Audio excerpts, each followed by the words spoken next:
नमस्कार. वैशूज किचनमध्ये आपल्या सर्वांचं खूप खूप मनापासून स्वागत आहे. आता तर मुलांना भाज्या खाऊ घालणं हा आईसाठी एक मोठा टास्कच असतो. त्यासाठी आपण काहीतरी वेगवेगळ्या जर रेसिपी बनवल्या छान अशा आकर्षक, ज्या मुलांना दिसायलाही खूप छान दिसतील, तर मुलंही आवडीने खातील. त्याच पद्धतीचा आज एक मस्त असं पालक चीज डोसा बनवतो आहोत आपण आणि त्याच्यातही भरपूर भाज्या वापरणार आहोत आपण. आता हा डोसा बनवतोय तर आपण रव्यापासून बनवणार आहोत हा डोसा. त्याच्यामुळे मी अ, रवा घेतलेला आहे मिक्सरच्या भांड्यामध्ये. त्याच्यानंतर त्याच्यामध्ये आपल्या आवडीनुसार हिरव्या मिरच्या घ्या.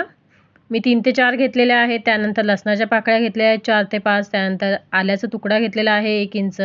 जिरं घेतलेलं आहे चमच्याभर. त्यानंतर एक मूठ भरून मस्त असं भरपूर असा पालक घ्यायचा आहे. छान स्वच्छ धुवून वगैरे घेतलेला आहे. त्यानंतर तोही मिक्सरच्या भांड्यात टाकायचं, थोडं पाणी टाकायचं आणि छान असं प्युरी तयार करून घ्यायची. अशा पद्धतीने बघा. त्यानंतर मस्त असं बघा पालकचा कलरही खूप सुंदर आलेला आहे. कोणताही फूड कलर वगैरे वापरायची गरज पडत नाही अशासाठी. जेव्हा आपण मस्त नॅचरल कलर वापरू शकतो आपण घरच्या घरी. भरपूर अशा भाज्यांसहित आणि त्याचमुळे आपल्या मुलांच्या पोटामध्ये अशा भरपूर अशा भाज्याही जातात आणि त्यांना पोषण तत्वही भेटतात त्या भाज्यांपासून. आता हे थोडंसं मिक्सरचं भांडंही धुवून त्याच्यामधलं पाणी आपण एका बाउलमध्ये सगळं बॅटर आणि ते पाणी थोडंसं टाकलेलं आहे. आणि छान इथे मीठ टाकायचं आहे चवीनुसार. त्यानंतर थोडंसं पाहिजे तर तुम्ही सोडाही वापरू शकता इथे किंवा इनोही वापरू शकता. छान असं बॅटर मिक्स करून घेतलेलं आहे इथे आणि थोडंसं ना एकदम रनी नाही आहे, मीडियम कन्सिस्टन्सीमध्ये बॅटर घेतलेलं आहे. कारण का इथे आपण पेपर डोसा वगैरे नाही बनवत आहोत. जर पेपर डोसा वगैरे पाहिजे असेल ना त्याच्यामुळे थोडंसं अजून मग रव्याचं प्रमाण जास्तीचं पाहिजे. आणि बॅटर आता हे साईडला ठेवायचं आहे जेणेकरून तो रवा थोडासा फुलेल. त्यानंतर इथे भरपूर अशा भाज्या घेतलेल्या आहेत. तुम्ही पाहू शकता मस्त कलरफुल. कांदा, टोमॅटो बारीक चिरून घेतलेला आहे. गाजर किसून घेतलेलं आहे. पनीर आपलं मस्त हाताने स्क्रॅम्बल करून घेतलेलं आहे. त्याच्यानंतर स्वीट कॉर्न घेतलेले आहेत बॉईल करून. त्याच्यामध्ये फक्त आता मीठ टाकलेलं आहे आणि 1 चमचाभर एवढं चिली फ्लेक्स टाकलेलं आहे. बाकी मसाले काहीच वापरणार नाही आहे. तुम्हाला पाहिजे तर वापरू शकता. पण थोडंसं प्लेन ठेवलेलं आहे जेणेकरून पालकमध्येही आपण मिरची वगैरे टाकलेली आहे. थोडंसं त्याला स्पायसीनेस वगैरे असेल त्यासाठी. आता हे सगळ्या भाज्या एकजीव करून घ्यायच्या आहेत आणि ते साईडला ठेवायचं आहे.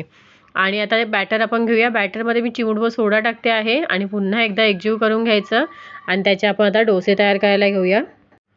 आणि बॅटर मस्त व्यवस्थित मिक्स करून घ्यायचं आहे. चीज मी आधी नाही टाकले, नंतर वरती टाकणार आहे. त्याच्यामुळे मी चीज भाज्यांमध्ये किसून नाही टाकलेलं आहे. तुम्हाला पाहिजे असेल तर मोझरेला चीज वगैरे त्याच्यामध्येही टाकू शकता. आता इथे मस्त आपलं डोसा तवा जो आहे तो गरम करायला ठेवलेला आहे. छान गरम झालेला आहे. त्याच्यामुळे पाण्याचा छिडकाव दिलेला आहे थोडासा आणि त्यानंतर पुसून वगैरे घ्यायचं आहे. त्यानंतर इथे 1 ते 1.5 चमचा असं बॅटर टाकते आहे आणि छान लगेच पसरवून घ्यायचं आहे. जेवढं पातळ करता येईल ना तेवढं करायचं आहे. पेपर डोसा नाही आहे आपला, हा साधाच डोसा आहे. पण मस्त असं पातळ असं आपण बॅटर पसरवून घ्यायचं आहे. लगेच पॅन तापलेला असल्यामुळे ना पटकन असं वरतून बघा कलर त्याचा चेंज झालेला आहे. छान असा ग्रीनिश कलर आलेला आहे. वरतून थोडंसं मी ब्रशच्या साहाय्याने तेल थोडंसं पसरवून घेतलेलं आहे. आणि त्याच्यानंतर आता ज्या भाज्या आहेत त्या भरपूर अशा भाज्यांची मस्त अशी एक पातळ लेयर लावायची आहे याच्यावर. मस्त मिक्स व्हेजिटेबल आहेत सगळ्या ह्या छान अशा आणि त्याच्यानंतर छान अशी त्याची पातळ अशी एक लेयर टाकायची. हा जो पराठा ना जो आहे तो एक जरी खाल्ला तरी मुलांचं पोट आरामात भरेल. आणि छान असं इथे बघा पसरवून घेतलेला आहे. त्याच्यानंतर तुम्हाला पाहिजे तर तुम्ही जो आपण डोसा बनवलेला आहे ना त्याला कोणताही तुम्हाला सॉस पाहिजे असेल तर वापरू शकता. मी इथे सॉस वापरलेलं नाही आहे. आणि त्याच्यानंतर इथे बघा मस्त वरतून सगळं एक चीज क्यूब घेतलेला आहे तो किसून आता याच्यावर पसरवायचं आहे व्यवस्थित. सगळ्या साईडने इथे चीज किसून घ्यायचं आहे छान असं. हे सगळं करताना गॅसची फ्लेम एकदम लो ठेवायची आहे जेणेकरून स्लो कुकिंगमध्ये मस्त असा आपला डोसा छान थोडासा क्रिस्पी होत जाईल. आणि तोपर्यंत भाज्याही मस्त अशा इथे सेट होतात आणि छान भाज्या किसून सगळ्या व्यवस्थित पसरवून झाल्या, चीज किसून झालं की थोडंसं आपण बघा इथे डोसा छान चिकटलेला आहे. कुठेही जळाला वगैरे नाही आहे, फक्त व्यवस्थित चिकटलेला आहे. थोडंसं सोडवून घ्यायचं आहे आणि अशा पद्धतीने फोल्ड करून घ्यायचं आहे हाफ याच्यामध्ये. आणि क्रिस्पी झालेला आहे. थोडासा स्लो कुकिंगमध्ये जेव्हा आपण ठेवतो ना तो वरतून छान क्रिस्पी होतो थोडासा. पेपर डोसा नाही आहे पण छान क्रिस्पी होऊन जातो मस्त असा आणि गरम गरम खाण्याची जी मजा आहे ना ती खरंच कुठे नाही आहे. आणि छान इथे पलटून झाल्याच्या नंतरही मी थोडंसं शेकवते आहे 1 ते 2 मिनटं आणि त्याच्यानंतर इथे आपण काढून घ्यायचं आहे.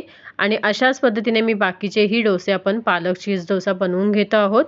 आणि ते बघा मी सर्व केलेलं आहे. तुम्ही हा कोणत्याही सॉसबरोबर किंवा चटणीबरोबर एन्जॉय करू शकता किंवा असंचही खाल्लात तरी खूप छान फ्लेवरफुल आहे डोसा हा. कसा वाटला मग तुम्हाला आजचा हा व्हिडिओ, आजची ही रेसिपी? आय होप तुम्हाला आवडल्या असेल. व्हिडिओ आवडल्यास व्हिडिओला लाईक, शेअर, सबस्क्राईब करायला अजिबात विसरू नका. आणि अशाच नवनवीन रेसिपी घेऊन आपण पुन्हा भेटूया वैशूज किचनमध्ये. तोपर्यंत बाय बाय.